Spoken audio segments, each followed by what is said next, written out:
masithiwa kukhalisa imbambamba yes base bembhaxabula lapho bemshaya bemphendula ngenduku yeah so la wena ke uthini wena uthi wena late abamshaye noma ukhuza lokho kushaya ukuthi cha asifuneki izimbambamba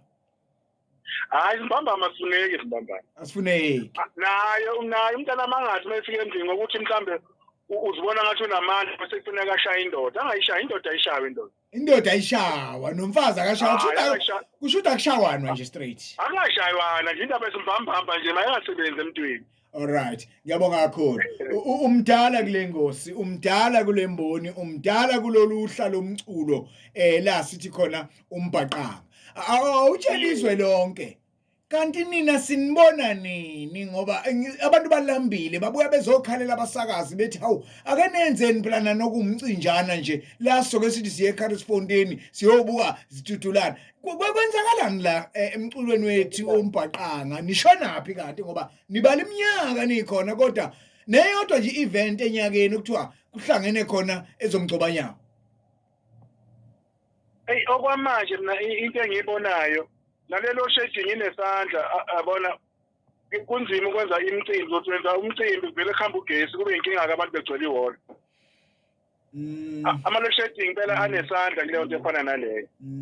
kodwa ke ngoba silalelwe nawo ngqondo la angcono nje baba ukuthi sikhohliselana mina nawe sobabili ngabe kezwakala manje silalele nezinqwaba yabantu ilo shedding into yayizolo bebenivele ningabonakala indawo abahlali bemcimbi nabo phela athi manje na ngisho ukuthi abahlali bemcimbi yibo angizothi mina abanibizi thina sinankinga thina ekubizweni mabengasibiza thina zomabizwa sabela abangehlisela umsakazo lapho makukhona uvulile ngithi nilindele ukubizwa nithi abahleli bemcimbi abanibizi ngoba abanibizi right kulungile ke baba ngoba abanibizi ke yini ehlule ukuthi nina nivele nihlele lokweni bese kuba yini enibiza bona thina siyawenza thina ama-show siyi-Soul Brothers yeah ubaba uPaul wazi kahle siyawenza ama-show siyi-Soul Brothers singene ebantwini yabona yeah siyangena impela ebantwini thina bona nje nayo-ke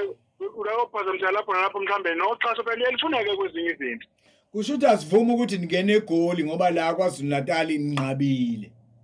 siyafika nakhona phela kuZulu Natal njengakuthi mhlambe lapho nalapho